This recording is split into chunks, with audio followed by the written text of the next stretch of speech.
This episode is brought to you by Control N Consulting, where innovation meets expertise. We specialize in a range of services, including analysis and planning, custom software development, project management, as well as training and support. Our team is dedicated to ensuring the highest standards in quality assurance and testing.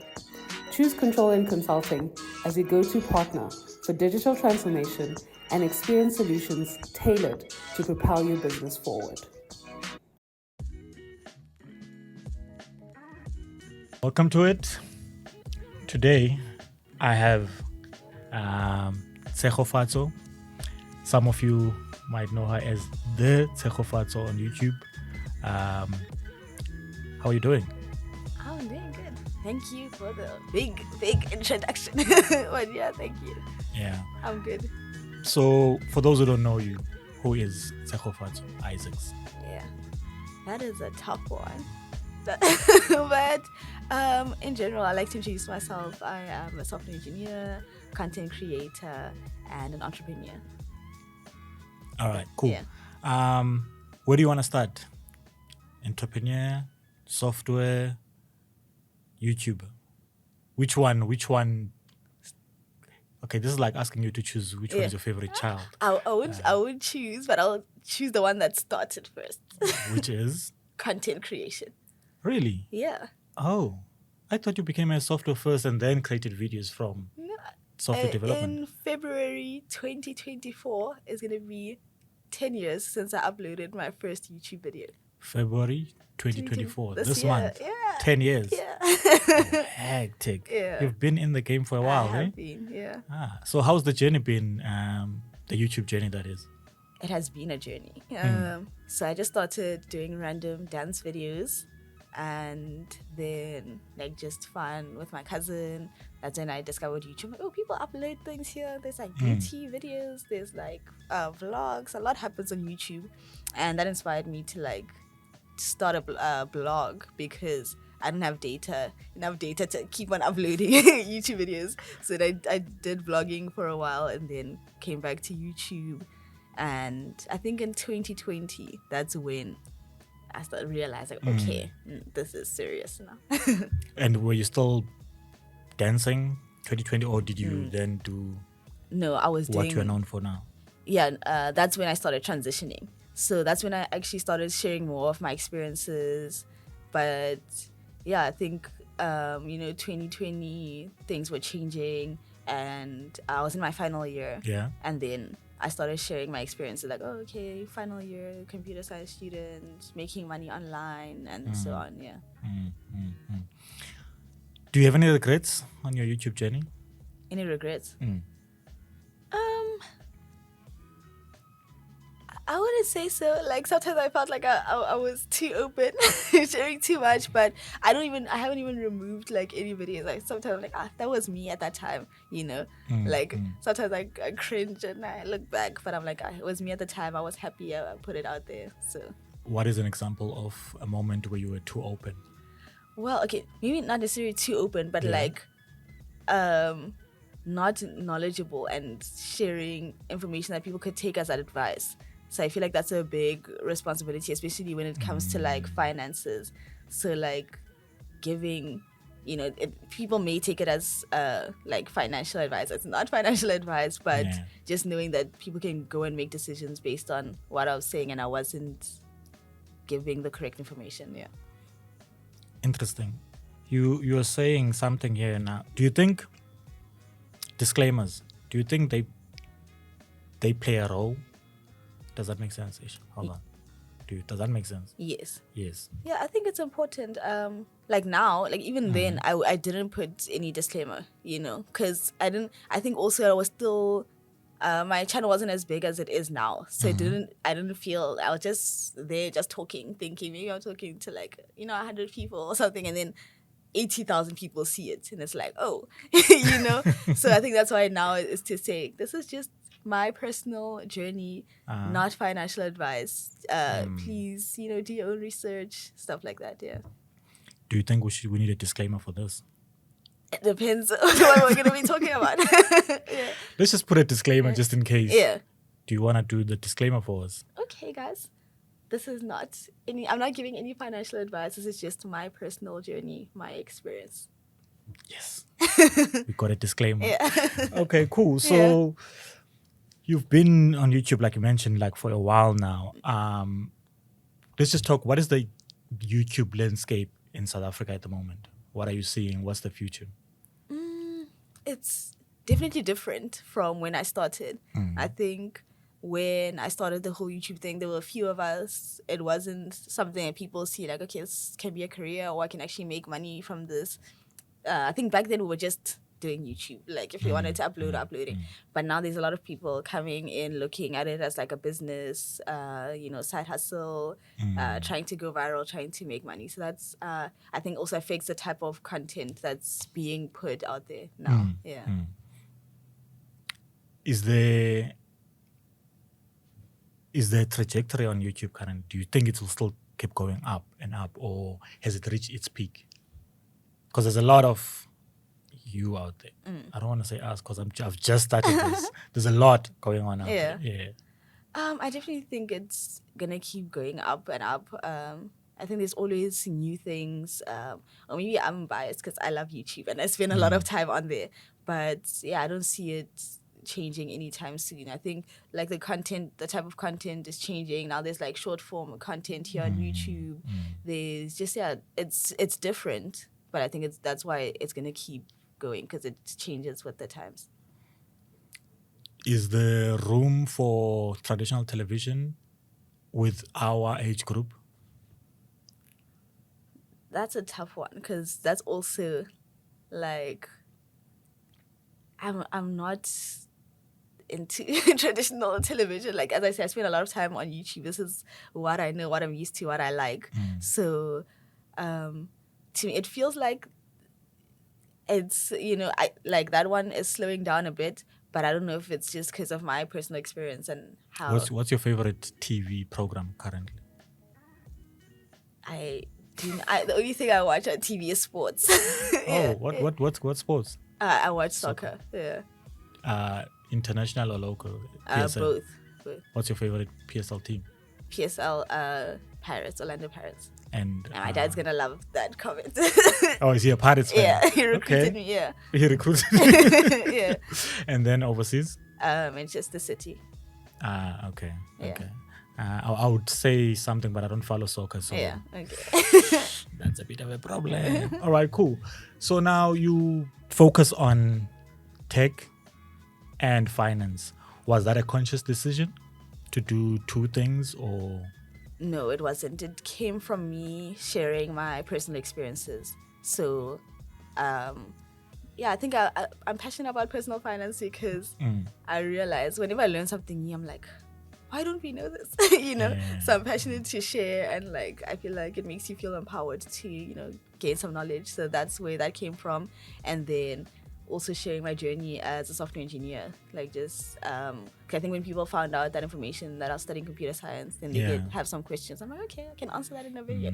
Yeah. So you focused on topics you naturally just more interested in. Yes. And then that's an easier path to creating the content you're creating. Definitely. Yeah. One thing I've always wanted to know, because like you're really doing great. I think you're now at what is subscribers now? 50? No, so close to 30K. 30K. Yeah. That's huge. Yeah. Right. Do you have a team behind, or is it just Tshegofatso? I do everything on my own currently. That's an interesting one. Yeah. So now take me through your process from the inception of the idea to what I end up watching on your channel. Okay. What's that process like? That's actually pretty interesting. But that's what I like about it, about how, I guess, natural my videos are. So I think I'm committed to being consistent, and I'll really try my best to upload every single week. So that's the motivation. Okay. So I'm very busy. I do a lot of things. So what I would do is upload on Thursdays. Usually it's Wednesday. And I'm like, what's going on tomorrow? So it's like Wednesday night, I'm thinking. And sometimes I already know, like, let's say I learned about like a new maybe investment app, and I was like, okay, this is pretty interesting. Like I really, really enjoy it. Or maybe not a new one or something like I'm like, okay, this has been really interesting. or I spoke to someone about it, and they're like, "Oh, I didn't know about that app," and I'm like, "Oh."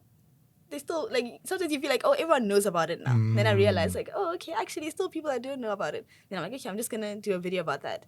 Or when I don't have any ideas like that, maybe go through my comments, see what people are asking. What would people actually? So this is the night before you release. Yeah. And I would sit there, and so that's what I like about it. I do put my notes like, what am I trying to like talk about, so that it's like not all over the place. But I like how natural it is, and that actually makes me share more when I'm just saying like, this is my personal experience. Like it's literally, that's why I don't even have to script that much, because it's literally my personal experience. Like this is what happened, and this is how I'm finding. Yeah. You're saying you don't have to script that much. Does this mean sometimes you script,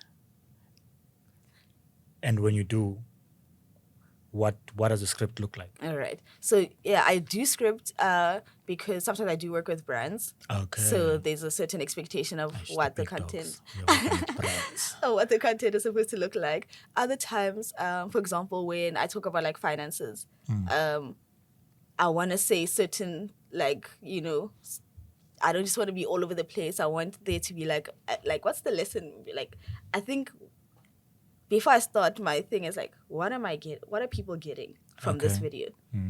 And the script would be like, it's very high level to say like, okay, if I say, I'm just gonna make an example with one of my recent videos, which is things I wish I learned or was taught as a software engineer, because I've been learning a lot recently, and I'm like, these things were just never taught. So now when I did that video, I'm like, okay, the first topic is this, second, third, so that I know what am I doing. And then I'm like, what points am I saying about that? Otherwise, I'll just I love to chat, so I'll just end up chatting like, actually, let's go back to like 10 years ago when and then but like if I know like, okay, that's what I'm gonna say about this part, and then I'll just, you know, take a glance, remind myself of the points, and then just talk about that. Okay, so that's still more or less in the planning phase. Yeah. Now you're like, okay, cool, I have a script and a formula more or less. Yes. Now you set up your camera. Yes. Take us through that process. Yeah, it's pretty quick. So as I said, this is Wednesday night. The video is going up at 9:30 Thursday morning. So I've done my script. I just set up my camera. Usually doesn't take me. My videos are usually like I'd say 8 to 20 minutes, somewhere in that range. So set up my camera. Usually give myself an hour to film. And sometimes it's like it all just goes, and I get a 20-minute video in 20 minutes.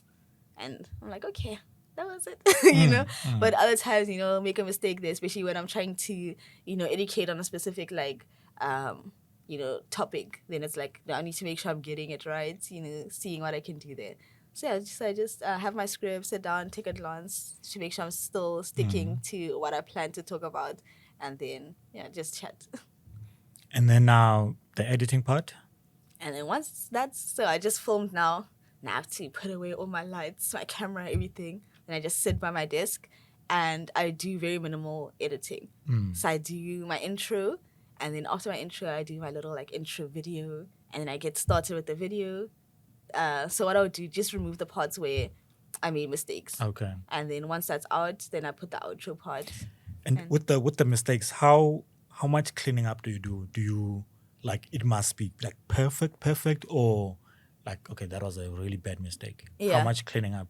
No, so it would be like, I like to really keep it like, what I like to say in my videos, I'm like, guys, we're just keeping it casual. It's just a casual conversation. Let's get into it, you know? So if I'm like, do you guys know that meme that like, you know, and I laugh about it, and I'm like, okay, actually, let's move back. Like, I'll keep that in. But then if I'm like, it's just like those things, like, I'll say like, hi guys, welcome to my channel. Today we're talking about software and say engagement instead of engineer. Yeah. And I'm like, wait, why did I say that? I'll just cut that out, you know? So yeah, I don't want to, because at some point I used to like super focus, and it takes so long, and then at the end it feels like, today we're talking about 1, 2, 3. Yeah, and it's too boxed in. Yeah, so I really just like that. I really enjoy it, and I think people can sense the energy when I'm like really passionate and just talking about something. Yeah. Okay. So is it safe to say there's three phases: the idea, the production itself, like shooting and whatnot, the editing being the third part. Which of those do you enjoy the most? Creating the content. Like, Creating the yeah, the content. actual, like when I'm filming and I'm talking and I'm like, because I'm always excited. Like, because as I said, it's my personal experience sharing my journey. And I'm like, guys, did you know that? You know? So, yeah, I like to, because I'm like, I'm just sitting by myself in my room. It's just me and the camera.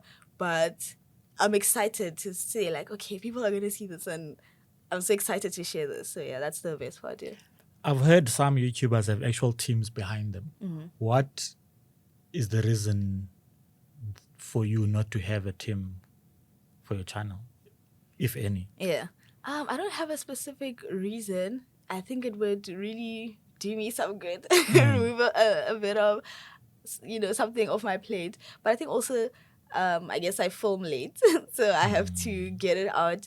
And then also, I do very minimal editing, so it just feels like, I got this. Can do it. Yeah. Yeah. Okay.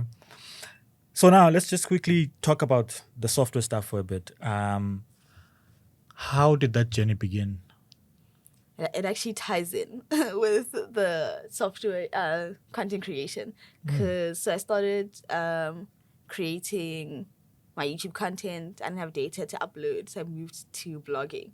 And then when I moved to blogging, I was like, okay, people have nice blogs. My blog is just the default theme.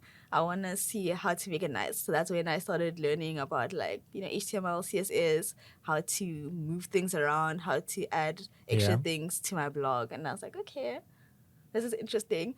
And then I guess probably I was watching videos or checking and started seeing more. And I'm like, okay, there's like game development. That was my first. I'm like, I'm gonna be a game dev. I wasn't much of a gamer ever, But you wanted to build I was games. like, I want to be a game developer now.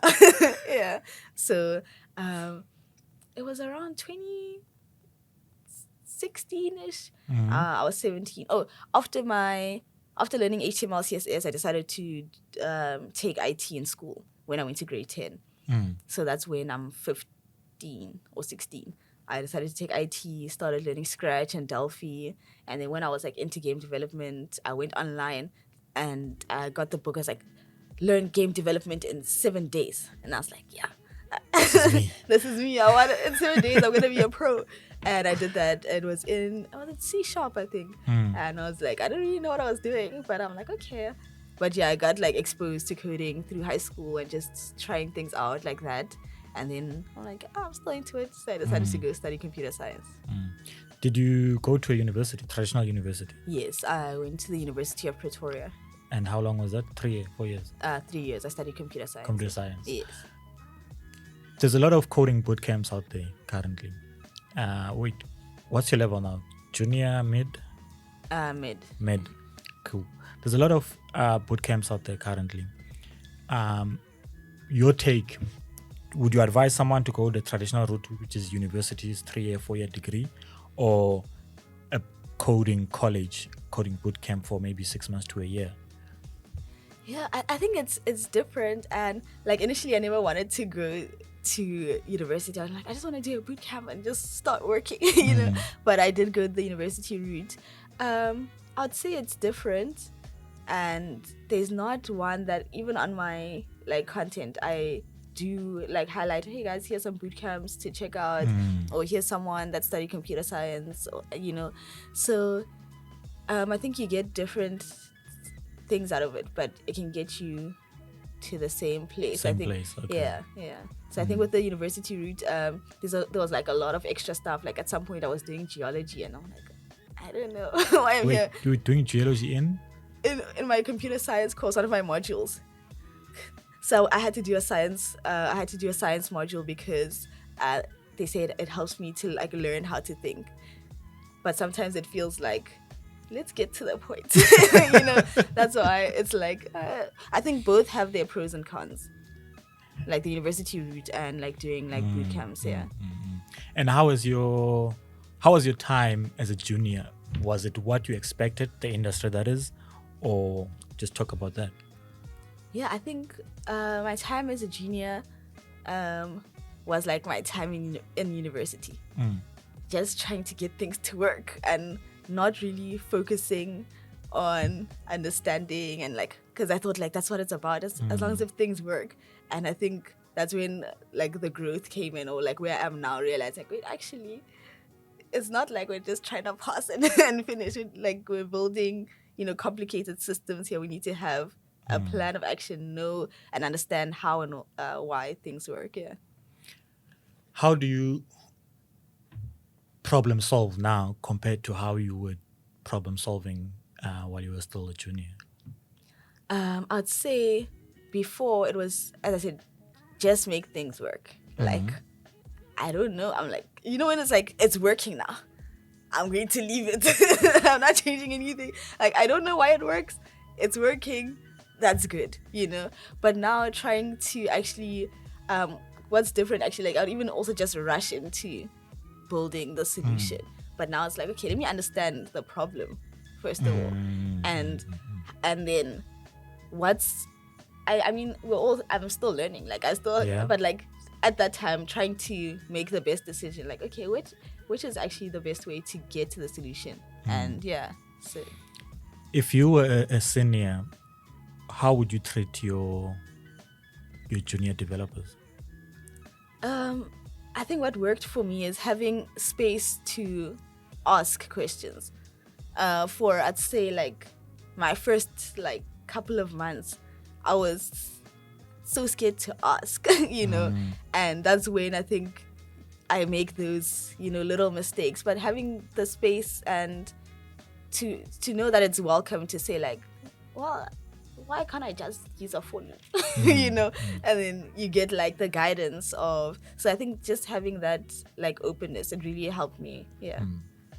Okay. Now, if you were to choose between content creation and software development, you can only do one. Which one are you choosing? I can only choose one. Only one. I can't come up with an answer that combines both. I would say I would choose being a software engineer. Being a software engineer. Yeah. And why is that? I really enjoy it. Like, the problem solving, getting to build everything. And that's why I wanted to combine my answer, because like that's where my content comes from actually being experiences. So Yeah. But that's why I would choose that. Yeah. No YouTube. That like I love creating content. No. What's that thing you were on last year? YouTube Black. Black. Yeah. Is it when you came for the conference and stuff? Yes. So none of that. Like, free traveling, free accommodation. I wouldn't be there without the software engineering side. Yeah. Okay, that makes sense. And how was it when you started, like after university? Just maybe going back on that, finding work, because currently there's not a lot of junior positions available. Apparently, how was that experience? I think for me, I guess I was a bit lucky, I'd say, especially how things are in this country. It's hard to find jobs. But so I had the company I ended up working with for like my first full-time job. They found me through Twitter when I was in my final year. So I had a portfolio and I'd, build some projects, try things out, and it was in my bio on Twitter. So they found me there, and then I did some web development work with them for like 3-4 months in my final year. Hold on. When you say they found you, did they approach you on Twitter? Yes. Oh, hectic. Yeah, asked me to send my CV. Oh, wow. Yeah, because my portfolio was there. So I did like some web development work with them in my final year, like 3 to 4 months. And then that was done because I had like my final exams and I wanted to focus. And then for my final year project, I used React Native for the project. And then I'm not too sure, but like they found out that I had React Native experience now after my final year project, and they were looking for a React Native developer. So then I started working there full time a month before I graduated. Interesting. On that, how important is it to have a portfolio, to have some sort of a public presence online? How important is that especially for people who are starting out in the industry? I think it's not for everyone, like having a public, Okay. just being out there. But I think having a portfolio, like even on your GitHub, having something to show, like maybe if you're applying, you can have something to show. So I don't think it's necessarily important to be like now you have to be posting on Twitter every day. Yeah, Like, yeah. I was just lucky, I think. But I think just having the portfolio just for yourself to like learn and actually try out the projects and then have something to show. I think that's why like going back to boot camps and formal studies, I think at the end of the day it's all about what can you do. What can you do? So if you can show that you can do something, that's the most important thing. Yeah. Why did you choose to be a React dev? Was that a conscious decision? It was not. So for my final year project, it was a group project, and then we were like Flutter, React Native, and I'm like, we were just like anyone, and we just ended up. You don't know anything, so whatever works. Yeah, we ended up with React Native, and then I was just lucky that they were looking for React Native developer where I was working, and also where I'm currently working now. They just needed a React Native developer. Yeah. So have you tried anything other than React, or has it always been React? It has always been React. I did a bit of Golang recently because I'm trying to, upskill, become a full stack dev. Eish. So yeah, Top dogs. so I'm trying to learn. I'm like in a phase. I'm like consciously trying to I'm in my learning era now. Yeah. Interesting. Going back on your YouTube stuff, when we were talking off camera, you mentioned monetization. What are the goals for someone to get to that point where they can actually make money out of YouTube?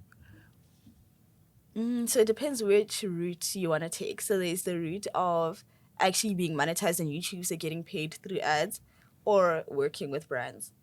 So I currently do that.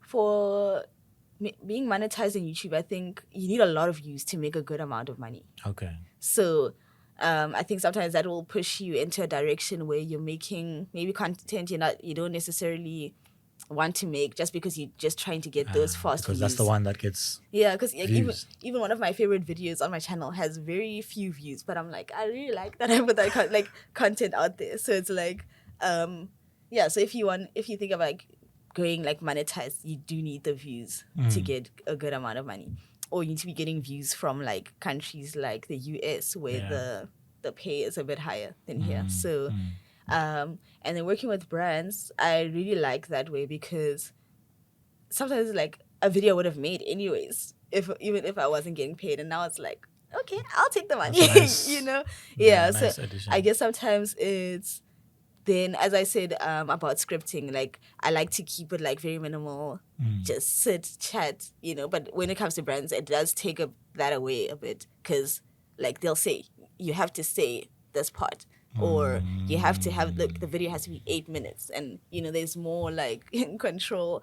But I think sometimes like they see your content and they know what type of content you create, so you can still be natural. There's some guidelines, but I like to do that way, because usually or like always I work with brands that I'm happy to recommend to people. What is your rate card?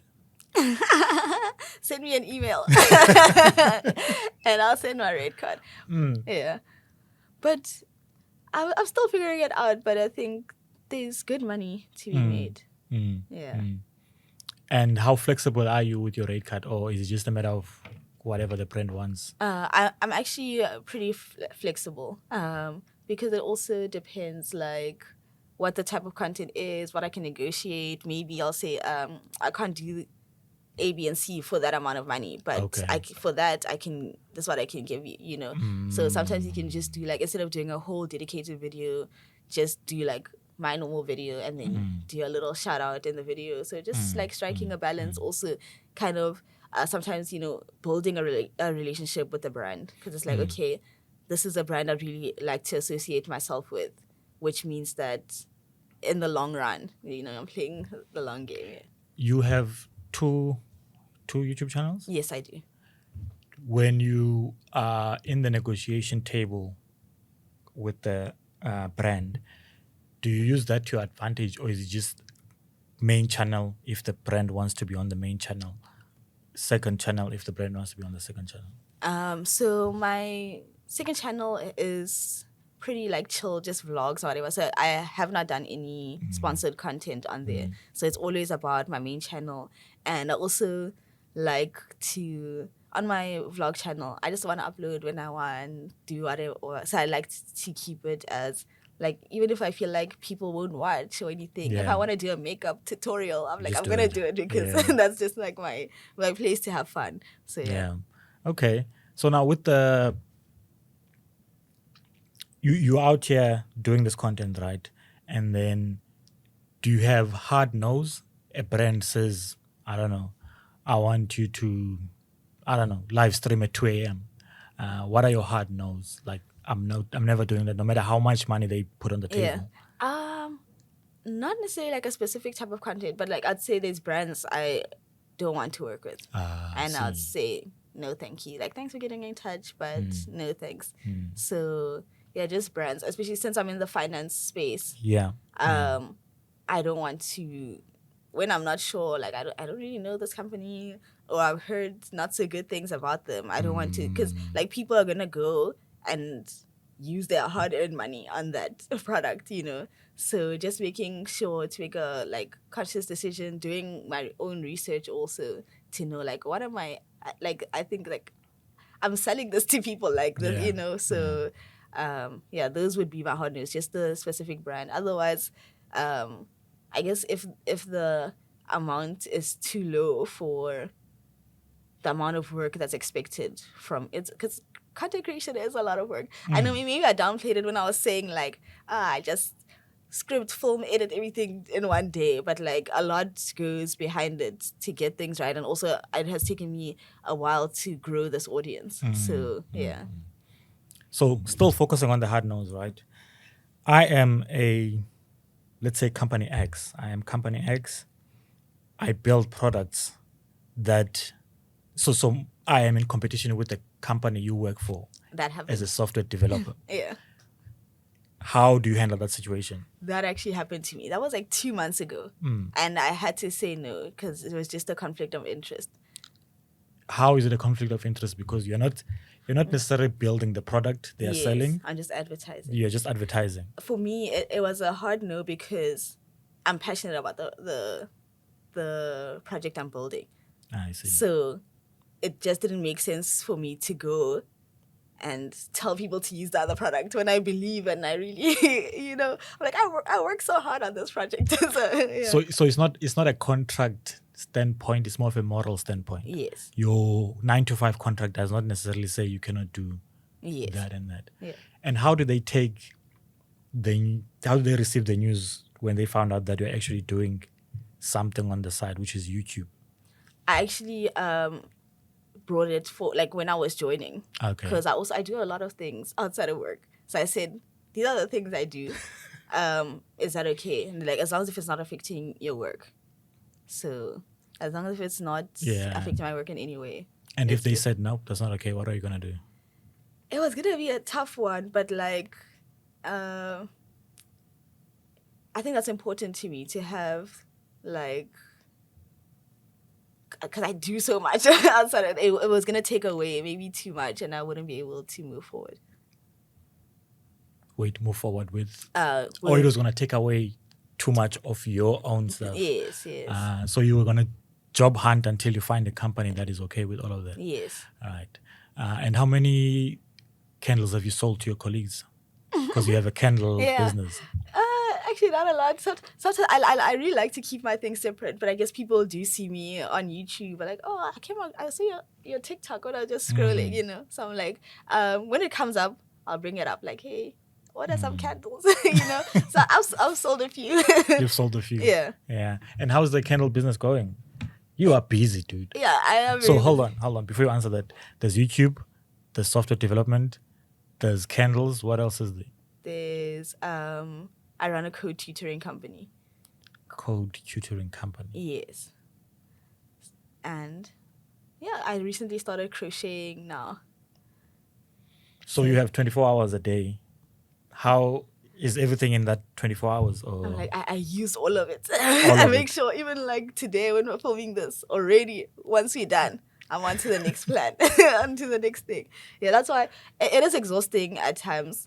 And last year, December, I felt so drained and so tired. So I don't want to sell it as like, so busy, everything is good. I was so Yeah, tired and I felt that I really needed a break. So I think it's about, I guess, just realizing when you need a break. I think it's actually important to actually say out loud that I'm tired. Yes. I'm just gonna take a break. Yeah. Because there's this illusion that now certain people are just always on like top Yes. performance all the time, and then when others try to mimic that, Then you get to that point where you just and then you feel get like a burnout, maybe yeah. you're an imposter or you're not good enough to do it, kind of a thing. True. And then now, how do you cool off? Now you've decided, you know what, it's too much. I need a break. Well, is this on a day-to-day basis or like when I'm like tired now I need to? Fatigue is at its peak. Yeah. For me, I think I went for like 3 whole years and I was like in my hustle era. I'm like working. And then like, as I said, it was a recent thing. Like in December, where I was like so tired. And I just decided to take time off from I took time off like my official job, my side hustles. I didn't take a break from content, but I really enjoy that. So I was doing like vacation content on my. Yeah. So like I went on vacation. I put my emails on vacation mode. I'm like, I'll be back on 8 Jan. So I really like, and I was doing nothing. Like I would watch shows the whole day, sit outside, listen to a podcast, like intentionally being serious about like I'm taking time off. So that really worked. Like I really needed that. Yeah. Yeah. And then where did you go on vacation? I went to Zanzibar and Botswana. Nice. Yeah, that's really good. How many countries have you been in now? 4 now. 4. Yes. What is it? So Tanzania, Botswana, Mozambique, Thailand. How do you choose the destinations? I'll just see. I guess I spend a lot of time on social media as well, and I'll just see the content, and then I'm like, okay, that looks interesting. Yeah. So. And then you make content on the way. Yeah, I really do enjoy creating content. So yeah. Which other countries do you still want to go to and why? So I want to go everywhere, but I'm on an official, I have an unofficial goal of doing like 30 countries before 30. I don't want to commit to it because it feels like a lot of pressure, But so just seeing, I like to explore Africa.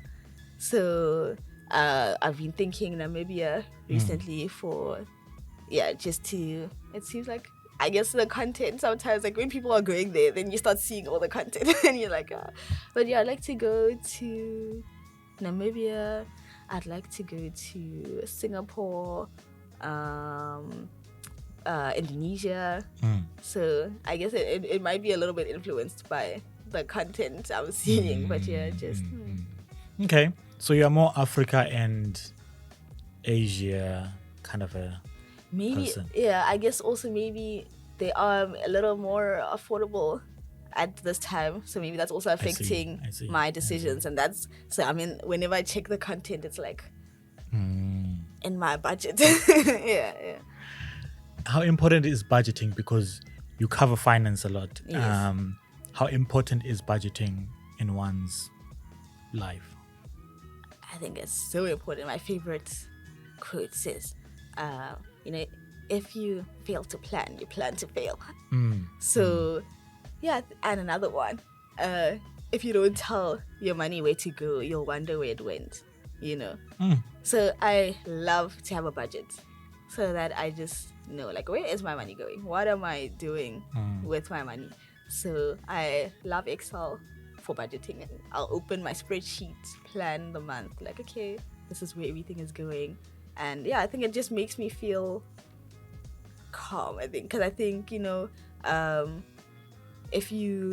think some, like growing up, there were like some financial issues. And I was like, I like to have that control to say, okay, I'm telling my money where to go. Yeah. And Yeah. All right. As someone now who obviously like 50% of your content, if I can put it that way, is finances and just anything and everything to do with finances. And now you are mentioning Excel. How granular is your budgeting? Sorry. Like, do you look at, oh, I bought 15 rand airtime. Oh, I Ubered from here to there. Or is it big ticket items? no, I would. So actually, I in a video I did recently, I'm like, I want to actually track my money better. Like, so I haven't been actually like tracking like what do I do with this and this, but my budget would be like everything. So what I like to do, because I feel like I have so much, this is not financial advice as I said before, but like so I'd budget everything because like, okay, I need to pay like my car, I need to pay, I need to invest, I need to save or do all of that, and then to give myself that sense of like freedom, I'll have money to say that, okay, this is my money for the month. So that would be like, I wouldn't necessarily separate it into like eating out and buying clothes, whatever. Just say, this is what you have for the month. And that gives me that illusion of like, I'm just doing whatever with it. But that's like a specified amount. So yeah, so I just like to, everything else is just like super planned. I just like to have control. But I think it's good to have that space. You also talk a lot about investment on your channel. Did the budgeting influence the investing or the other way around? I think it started with investing. I think my, I guess, interest in personal finance came from investing, and I was actually thinking about it wrong. Your personal finance came from investing. Yes, because I started investing, and I was thinking, I'm gonna get rich today. Like, you know, I'm putting this much money, it's gonna double overnight. Scared. You know, and so that's where it started, and that was my mentality at that time. But then when I got into it, I'm like, okay, I actually don't really know what's happening here. Then I'm trying to understand more about investing. And then I realized, like, there's so much that goes into, like, personal finance. Because I'm like, okay, now they're saving and investing. I'm like, okay, what's the difference between these two? I'm like, oh, how much should I be saving? Okay, now I have to think about budget and so on. Yeah. And those experiences then you used for the content. Yes, because the more I learned, I was like, wow, there's so much out there that we don't know. And I was so excited to share. Yeah. What's, if you feel free if you don't want to answer this. Okay. What's your worst investment? My worst? I think if you watch my first YouTube video about investing, which is also like my most viral video, like that was my worst, because I was saying like, so I bought this today and I sold it today, and I did not have any, as I said, I was thinking of, as soon as I see green, I'm like, I'm selling because now I made a profit. Okay. You know, so I didn't know what I was doing. So that was a time where I was like, I don't regret it though, because I wouldn't have, as I said, that led to me wanting to learn more. And if I had never just started, I wouldn't be where I am now. So. And who are your go-to people for advice, be it in software or in content creation or in finance? I'd say, I guess, yeah, I think it's different for each one here. Okay, let's do with software first. Software. I guess my colleagues, because I guess those are the people I associate with. I am also like part of tech Twitter. I listen to and see what people are saying, you know. So I think it's also nice because you can actually, like, I love social media. Like, you can actually like reach out. Even when I started my first job, like, you know, there's people that I followed and I message them like, what should I expect to be earning? You know, like what's a good amount for like my first job as someone with like a computer science degree? So I think at work and in my social media spaces, that's where I'd go for tech. Yeah. And then for investments? Investments would, I think actually I said it's different now. I'm like, actually it might all be social media. But yeah, but also I guess my sister as well. I think we're like into like that personal finance journey like together, like we're trying to, motivate each other, learn from each other. So yeah, we are pretty involved in our like that. Like, oh, okay, what did you invest in? Like, oh, I found this like new thing. Check it out. So my sister, and also people through social media. Yeah. Yeah. And then with content creation, The same way, especially content creation, because you'll see like people creating certain type of content. I'm like, oh, okay, I enjoyed this video. Then it's like, okay, let's do a video together. Like, how do you actually, what do you charge brands? Then you find out from people. Like recently, there's like a WhatsApp group created with some like creators from South Africa, just so that we can just stay in the loop and just chat about these things. Yeah. And who shouldn't be on that group? No. You want to be on the group? I need a name. No. Oh, let me ask you this. Who shouldn't be doing content at all? You feel like they're not doing it right? Honestly, I haven't seen anything where I'm like, no. I think sometimes I'm just like, it's just not for me. Okay. Yeah. So it's not that person is not doing a good job. It's just that's not. Yeah, that's not my cup of tea. That's not your cup of tea. Yeah. All right. If you went content creating, you are not a developer. What would you be doing? I think I would be in marketing. Marketing. Yeah. Okay. But it's close to social media. But I feel like that's your vibe. Yeah, that's your vibe. Okay, and then now tell me about a moment where you felt like, you know what, it's all too much. I just need to not, this content creation thing is just too much. And how did you overcome that if there's a moment like that?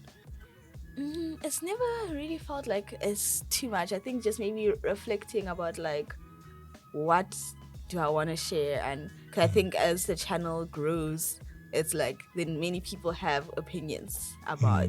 As I said, this is my personal life. It's my journey, so it's very personal. Like when people start saying like, you're doing it wrong, it's like, oh, it hurts, and then you start thinking about things before going to bed, and it's stressing you out.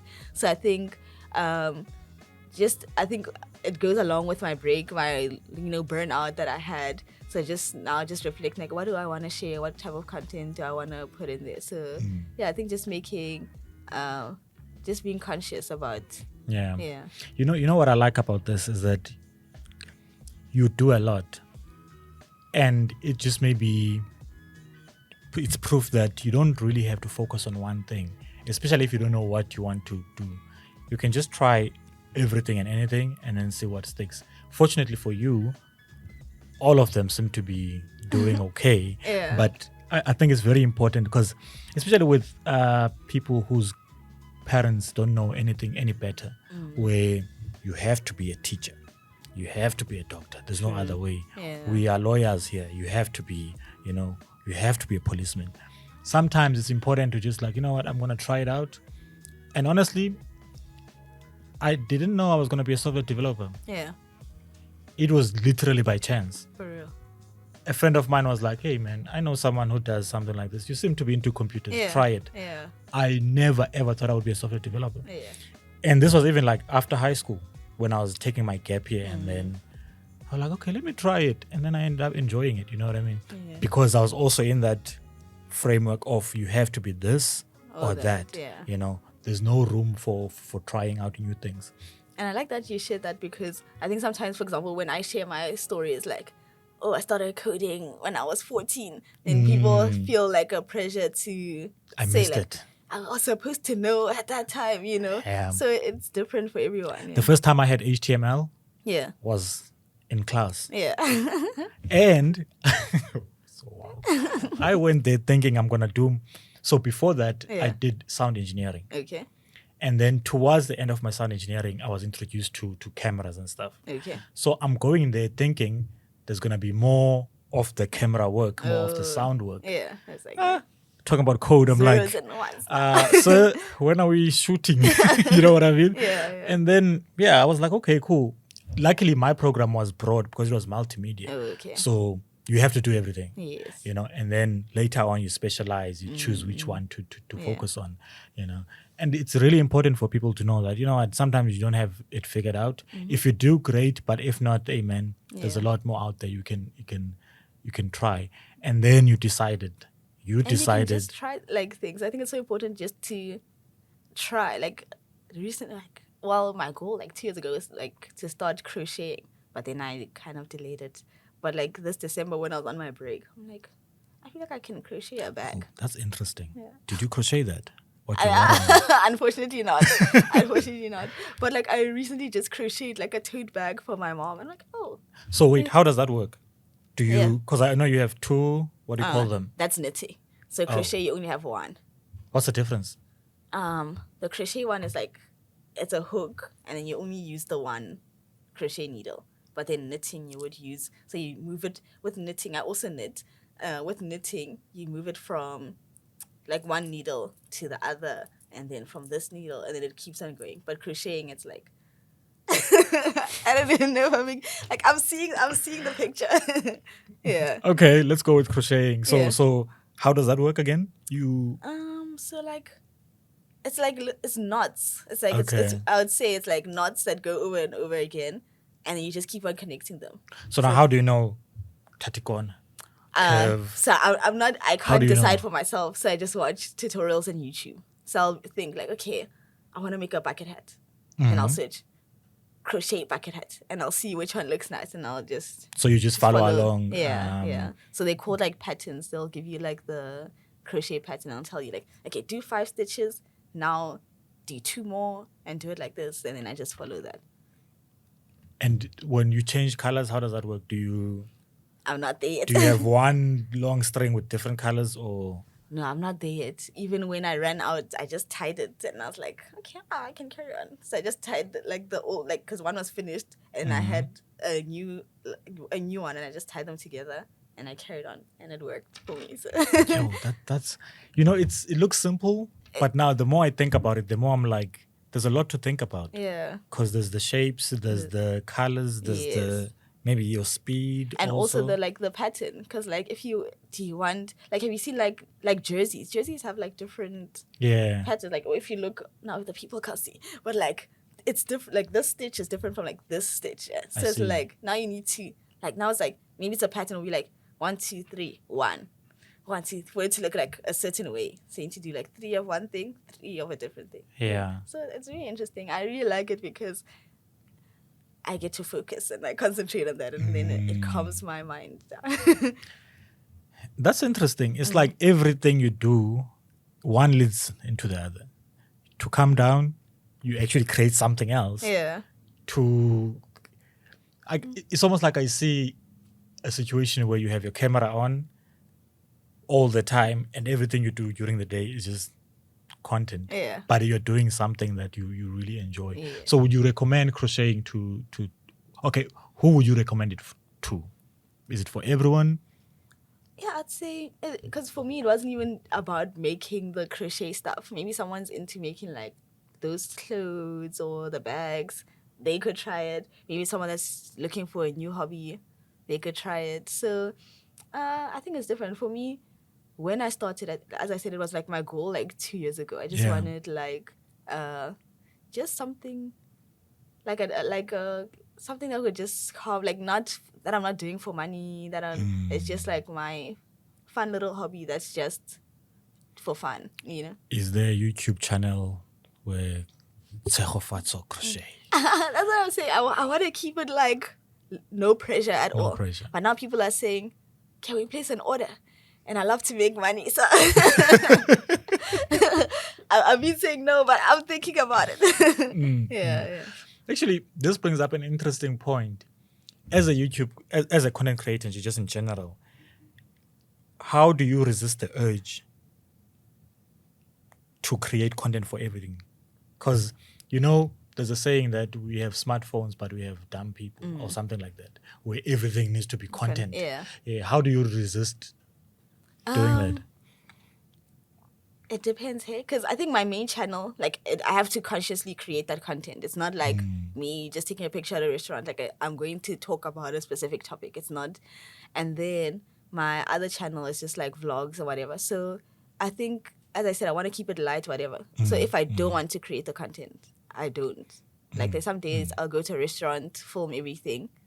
Other days I'm like, today I just want to eat. Yeah. You know, so I think you have to decide. Yeah. You know, I think when I was planning this, I was like, I want to get to know Tshegofatso, the YouTuber. But throughout this interview, I've got to understand Tshegofatso, the person. Yeah. Because there's what I see on YouTube, and I know you're a developer, what I see on LinkedIn, but I got to understand the person. Yeah. When we were coming here, I was like, I don't know where to put, which channel to put this on. Yeah. And I'm glad that is still the case now, because I still don't know which channel to put this on. Yeah. Maybe this is going to help me decide. If I were to go to your parents' house and ask who Tshegofatso is, how would they describe you? How would they describe me? They'll say I'm a busy person. Because they always say to me, just rest. Like, just rest. So they'll say I'm a busy person. Yeah. All right. Let's wrap it there. Thank you for coming, busy person. Hopefully the steam train will just keep going for as long as possible, as long as you don't burn out. And if you do burn out, don't be afraid to take a break and then come back again. Are you proud of yourself? I am. So what I learned recently, I was actually literally doing this yesterday. I realized that I started varsity 6 years ago. And then I was thinking about everything. And I was like, wow, you know, I've done okay, you know. So I am proud of myself. Like, it wasn't always easy. And, like, there were some tough times. And if you told me that I would be here today, I wouldn't believe it. So I'm proud of myself, yeah. And that's it. Catch you on the next one. Peace.